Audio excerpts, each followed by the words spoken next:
숙취 해소제가 아니고 숙취 이게 저는 확신합니다. 숙취 해소제를 이왕 드실 거면 안녕하십니까. 한잔하고 눈물 있는 약사 한잔약사 김성건입니다. 지금 연말 연시가 다가오고 있습니다. 많은 분들께서 술자리도 많이 하실 것 같고요. 술을 먹었을 때 어떤 영양제를 평소에 즐겨주시면 좋다, 이런 부분들에 대해서 관심이 많아서 오늘 얘기를 해보려고 합니다. 알코올이 이제 분해가 될 때는 알코올이 이제 아세트알데하이드가 되고 이제 아세틱 엑시드 초산 10초로 해서 배설이 됩니다. 근데 이제 이 아세트알데하이드라고 하는 중간에 생성되는 그 성분이 우리 몸으로 돌아다니면서 이제 숙취가 생기는 거예요. 머리 쪽으로 많이 가면 두통이 생기는 거고요. 위장관으로 많이 가면 이제 구토 이런 부분들이 생기고 속에 불편함이 생깁니다. 근데 이걸 과연 어떻게 얘를 빨리 없애야 될 것이냐. 그런데 과학적으로는 얘를 빨리 분해하는 효소를 올리는 건 없어요. 보통 숙취 해소제라고 하면 물 같은 거 많이 먹잖아요. 혈액 내에서 그 아세트알데하이드 자체를 희석시키는 역할을 할 수도 있고요. 그리고 아세트알데하이드가 아세틱 엑시드 초산으로 이제 무독한 물질로 넘어가서 우리 몸 밖으로 배설이 되는데 그 과정에서 관여하는 효소에 그 에너지가 들어가거든요. 그것 때문에 포도당, 여러분 RU21이라고 해서 약국이나 편의점에서 구입할 수 있는 게 있는데 그게 90%가 포도당입니다. 그리고 우리 조상님들이 꿀물을 드셨잖아요. 그러니까 그런 부분들도 어느 정도 영향을 주지만 얘네들조차도 이 효소를 직접적으로 이렇게 증가시키지 못해요. 그렇기 때문에 무슨 알코올은 화학적으로는요, 영차 반응이라고 해서 이 분해되는 속도가 다 일정합니다. 그렇기 때문에 그거를 빨리 한다고 해서 숙취해소제가 그런 부분을 역할을 하는 건 아니고요. 보통 우리가 약국에서 조합해서 먹는 것들은 간 기능에 도움을 준다던가 하는 부분입니다. 그래서 숙취 해소제가 아니고 숙취 예방제가, 이게 저는 확신합니다. 저도 술을 되게 좋아하니까 이 다음날 숙취가 오잖아요. 제가 숙취 해소제를 종류별로 싹 다 먹어봤는데 술 먹은 다음 날에는 어떤 거를 때려 먹어도 개선이 안 돼요. 물론 제가 전날 술을 많이 먹은 그것 때문일 수는 있지만 일단 알코올이 들어와서 독성 물질인 아세트알데하이드로 전환이 되면 걔를 억제하는 거는 굉장히 어렵습니다. 그러니까 이게 무슨 말이냐면 수비를 먼저 해놓는 게 좋아요. 공격이 이왕 들어왔는데 들어온 거를 어떻게든 얘네들을 이렇게 다시 이기려고 하는 것보다 미리 방벽을 쳐놓는 게 좋다는 거죠. 그래서 제 개인적으로는 숙취 해소제를 이왕 드실 거면 술 먹기 전에 드시는 게 좋습니다. 실험을 할 때 동물한테 질병을 유발을 하기 전에 약을 먹이는 방법이 프로필락틱 이펙트라고 해서 예방 차원에서 먹는 게 있고요. 질병을 유발한 다음에 먹는 거를 세라페우틱 스트래티지라고 그래가지고 치료 전략이라고 해요. 그럼 어떤 게 결과가 더 잘 나올 것 같아요? 같은 약물에서 예방이 훨씬 더 잘 나옵니다. 먼저 먹여놓고 질병을 유발하는 게 훨씬 더 효과가 좋아요. 그러니까 손상을 더 안 가요. 손상을 진짜 안 입거든요. 선제적으로 먹어주는 게 좋습니다. 주종에 따라서 달라지진 않습니다. 어차피 알코올이 들어가는 것이고, 그 대신에 맥주 같은 경우는 부피가 굉장히 크기 때문에 실제로 위가 늘어나요. 소화가 잘 안 된다던가 더부룩하다던가 이런 취 쪽으로 많이 쏠릴 것 같고요. 와인같이 이 발효주 같은 경우는 실제로 그 발효되는 과정에서 안 좋은 성분들이 조금 생깁니다. 이게 안 좋은, 이것 때문에 와인을 드시지 마라 이런 건 아닙니다. 그 대신에 숙취가 두통이 굉장히 심한 경우들이 많아요.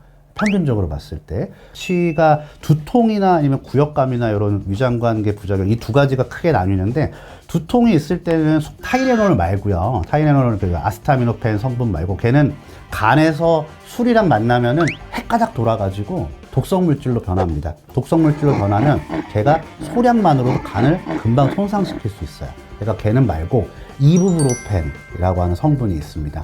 그 성분 같은 경우는 핀란드에서 이부브로펜을 행오버 필이라고 그래요. 이부브로펜 한두 알 정도 먹는 거는 두통을 완화시키는데 도움을 줄 수 있고요. 그리고 위장관계 부작용, 오바이트가 쏠린다든지, 구토, 구역감이 있다든지, 소화가 잘 안 된다 이럴 때는 한방소화제 있죠. 한방소화제랑 액상소화제를 두 개를 같이 한번 드셔보십시오. 이 위장관이 조금 이렇게 쭉 컴다운 되면서 진정되면서 소화기계의 어떤 수치로 인한 부작용이 많이 줄어들게 됩니다. 그 액상소화제가 드시면 굉장히 상쾌한 그런 청량감 같은 것도 있거든요. 그 안에 청출이라고 하는, 백출이라고 하는 성분들 때문에 그런 기분이 드는데, 그런 부분들도 이 숙취를 견디는데 도움을 줄 수 있습니다. 제가 실제로 복용을 하는 거는요, 한방소화제 하면은 여러분들이 이제 과리평이 있습니다. 알약도 있고요. 근데 저는 솔직히 산재가 더 좋더라고요. 가루로 된 거 있죠. 위보황산이라고 해서 요거 제가 즐겨 먹고요. 속이 좀 쓰릴 때는 이 바나사심탕이에요. 이게 바나사심탕 제제는 약국에 굉장히 많습니다. 다양한 회사 거 있고요. 저는 개인적으로 얘네들이 좋은 이유가 산재예요, 산재. 가루약으로 먹으면 효과가 빠릅니다. 그러니까 저 같은 경우는 요 한방 소화제에다가 베나치오 같은 걸 같이 먹습니다. 액상 소화제를 같이 먹으면 속이 좀 진정이 되고요. 속이 좀 쓰릴 때는 이 사심탕산을 같이 먹습니다. 쓰릴 때. 이게 쓰릴 때는 이런 거 드시면 좋고, 갤포스 같은 거 있잖아요, 여러분들. 그 제산제죠. 갤포스 같은 경우는 일시적으로 위산 분비를 억제를 해서 이 위통이나 이런 것들을 좀 억제할 수 있지만은 별로 그렇게 추천드리진 않습니다. 위산이 나오는 이유가 있어요. 위산이 안 나오면 단백질 소화가 안 됩니다. 펩신이라고 하는 단백질 소화 요소가 활성화가 안 되기 때문에 제산제는 정말 아플 때, 정말 매운 걸 먹고 막 속 쓰려서 막 뒤집어질 때, 그럴 때만 잠깐 드시고요. 그러지 않으면 제산제는 되도록 피하시고, 바나사심탕이라고 하는 제제, 어느 약국이나 다 있습니다. 여러분들, 저 같은 경우는 실질적으로 술 먹기 전에 마그네슘을 꼭 챙겨 먹어요. 왜냐하면 마그네슘 자체가 근육 떨림, 눈 떨림에만 먹는 영양소로 뭐 잘 알려져 있지만, 마그네슘의 효과의 백미는 이 신경계를 안정시키는 역할을 합니다. 그래서 실질적으로 신경계가 차분하게 안정이 되기 때문에 잠도 잘 오는 거고요. 수면 효과가 아닙니다. 이거는 달리 보셔야 돼요. 그래서 불안감도 좀 적어지게 합니다.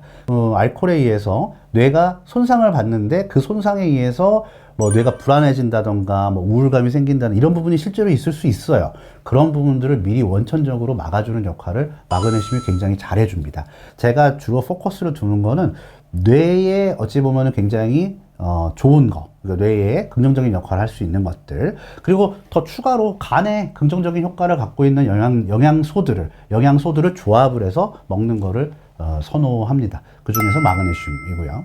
그리고 이건 또 별개지만 제가 평소에 즐겨 먹는 영양소가 비타민 B1입니다. 비타민 B1이 치아민이라고 하는 영양소인데, 최근에는 뭐 벤포치아민이나 프루셀치아민 같이 활성형 비타민 B1이 나온 제품들이 많아요. 뭐 보령제약의 샌비큐라든지 종근당의 벤포벨이라든지 녹십자의 비맥스라든지 이런 최근에 나온 그 제품들을 살펴보면 벤포치아민, 그리고 뭐 일동제약의 아로나민이라든지 이런 부분들은 프루셀치아민, 이런 부분들 같은 경우가 비타민 B1이에요.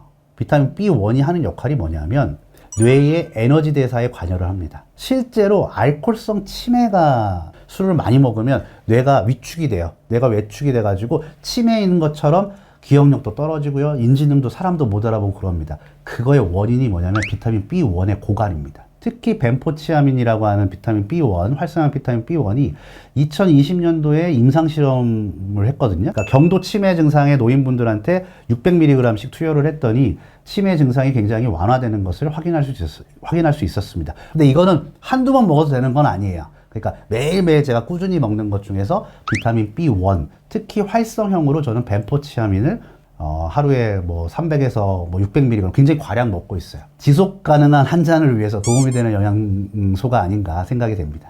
이 제품 같은 경우는 마그네슘이 있고요. 마그네슘에 알약이 있죠. 알약 같은 경우가 홍경천이라고 하는 식물 추출물입니다. 숙취는 뇌를 일단 먼저 손상을 막아야 됩니다. 그래야지 블랙아웃이 덜 생기고요. 필름 끊기는 거죠. 필름 끊기는 게 몇 번 계속 지속이 되면 두뇌에 돌아올 수 없는 손상을 입히게 됩니다. 그래서 저 같은 경우는 이런 마그네슘이 들어가 있고 천연물이 같이 들어가 있는 이런 제품들 같은 경우는 많이 먹고요. 이 제품도 이제 이렇게 세 알을 한꺼번에 먹는 건데, 이 제품 같은 경우도 천연물이 들어가 있어요. 진피, 뭐 천마, 당귀, 뭐 청궁, 요 4개가 들어가 있는데, 얘네들 같은 경우도 두뇌 건강을 유지시켜 주는데 굉장히 좋고 마그네슘이 또 들어가 있기 때문에 굉장히 도움을 받을 수 있고요. 술 먹기 전에 이런 커큐민 성분도 되게 좋습니다. 커큐민 카레 강황 성분 아시죠? 그리고 뭐 요런 글루타치온도 있어요. 글루타치온 아시죠? 글루타치온 또 피부 미백을 위해서 여성분들도 많이 드시는데, 원래 글루타치온이 간의 해독작용을 도와줍니다. 그래서 글루타치온 같은 경우도 굉장히 도움을 받을 수 있어요. 밀크시슬 같은 것도 있을 거고요. 요새 밀크시슬 액상으로 나온 것들도 많습니다.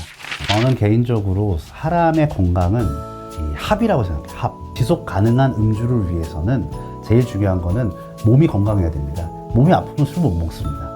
그러니까 평소에 등산도 하시고 뭐 운동도 꾸준히 하실 수도 있고요. 또 영양소 같은 경우도 제가 아까 말씀드렸던 비타민 B군 같은 경우는 챙겨 드시는 게 좋습니다. 그래서 술을 부득이하게 드셔야 되는 분들, 저도 마찬가지죠. 좋아해서 드시는 분도 있겠지만 또 일 때문에 또 드셔야 되는 분들도 있잖아요. 술을 먹었으면 그 반대쪽으로도 우리가 어떤 식으로든 우리 몸을 좀 상쇄를 시켜야 됩니다. 그런 관련된 영양제 같은 경우도 충분히 활용을 해보시는 게 좋을 것 같습니다.